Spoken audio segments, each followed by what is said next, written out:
माननीय महोदय, आपका हार्दिक आभार कि आपने मुझे इस गरिमापूर्ण सदन में अपनी बात रखने का अवसर प्रदान किया। आज मैं आपका ध्यान अत्यंत गंभीर विषय पर आकर्षित करना चाहती हूँ।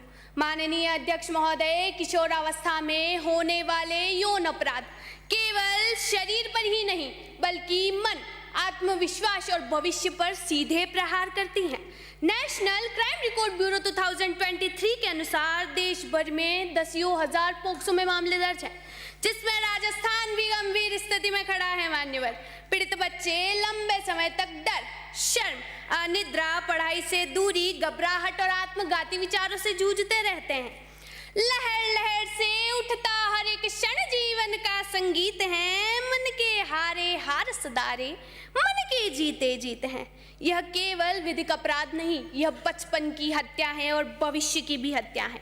राजस्थान हर 3 सेक्सुअल क्राइम्स में एक बच्चा पीड़ित। If the mind breaks, the future breaks. If the youth fails, the nation also fails. अध्यक्ष महोदय, मैं जिस क्षेत्र से आती हूँ उस क्षेत्र में एक ऐसी दुखद घटना घटित हुई है जिसने मानवता को शर्मसार कर दिया है, रिश्तों को तार तार कर दिया है। 8 वर्ष की मासूम बच्ची, मान्यवर, 8 वर्ष की मासूम बच्ची, उससे दुष्कर्म कर, नृशंस हत्या कर, शव के टुकड़े टुकड़े कर थैली में भरकर खंडर में फेंक दिए गए। उठो द्रौपदी, शस्त्र उठा लो, अब गोविंद ना आएंगे। छोड़ो मेहंदी, खड़ग संभालो, छोड़ो मेहंदी, खड़ग संभालो, खुद ही अपना चीर बचा लो। द्यूत बिछाए बैठे शकुनी, मस्तक सब बिक जाएंगे। उठो द्रौपदी, शस्त्र उठा लो, अब गोविंद ना आएंगे, अब गोविंद ना आएंगे। मान्यवर, राजस्थान आज एक दुखद सच्चाई का सामना कर रहा है। नेशनल फैमिली हेल्थ सर्वे 4 2015-16 के अनुसार 15 से 49 वर्ष की 53% महिलाएं एनीमिक हैं। वहीं 50% किशोरियां, बालिकाएं एनीमिया से जूझ रही हैं। एनसीआरबी 2023 की रिपोर्ट के अनुसार 2023 में बच्चों के खिलाफ अपराध के कुछ 1,77,335 मामले देश भर में दर्ज हुए हैं, और जो कि 2022 की तुलना में 9.2% ज्यादा है। सन 2019 से 2024 तक पोक्सो विशेष अदालतों में 2,99,759 मामले देश भर में दर्ज हुए हैं, जिसमें राजस्थान भी पीछे नहीं है। मान्यवर, नेशनल मेंटल हेल्थ सर्वे 2015-16 के अनुसार 7.3% 13 से 17 साल के बच्चे मेंटल हेल्थ के मुद्दों से जूझ रहे हैं, जो कि 2021 में बढ़कर 14% हो चुकी हैं।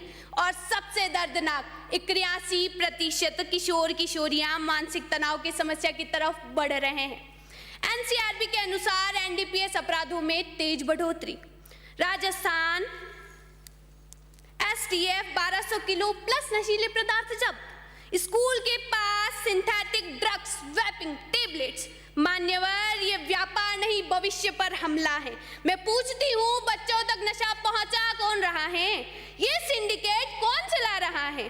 क्या यही किशोर किशोरियां हमारे स्वप्निल भारत का भविष्य होंगे? बच्चों पर बढ़ती यौन हिंसा आज सबसे बड़ी चेतावनी। एनसीआरबी 75,000 प्लस पोक्सो केस में 40% मामलों में अपराधी परिवार जानकार। जिम्मेदार कौन मान्यवर, जिम्मेदार कौन?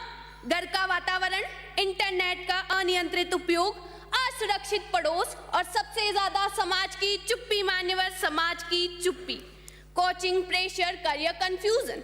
राजस्थान कोचिंग हब है, ये बहुत अधिक गर्व की बात है। लेकिन अध्यक्ष महोदय, गर्व वहीं तक सीमित है जब तक बच्चों की जान सुरक्षित है। 2023 में 5,194 स्टूडेंट सुसाइड्स हुए हैं। कोचिंग प्रेशर से 10 से 19 वर्ष के बच्चों में 15 से 20% तक एंजाइटी डिसऑर्डर। इससे बच्चा अपना सिलेक्शन से पहले अपना डायरेक्शन ही खो रहा है। युवा प्रतिपक्ष होने के नाते मेरी सदन में जिम्मेदारी बनती है कि मैं वर्तमान सरकार के समक्ष युवाओं के भविष्य को सुरक्षित रखने के लिए कुछ मांगे रखूं। विपक्ष का काम केवल सवाल पूछना नहीं है, बल्कि सुझाव प्रस्तुत करना भी है। विद्यालय में कैरियर काउंसलर या मनोचिकित्सक को नियुक्ति दी जानी चाहिए, जिसमें किशोर किशोरियों के मानसिक स्वास्थ्य की अहम जिम्मेदारी हो। सरकार द्वारा विद्यालय स्तर पर इन आंकड़ों की सख्त मॉनिटरिंग की जानी चाहिए।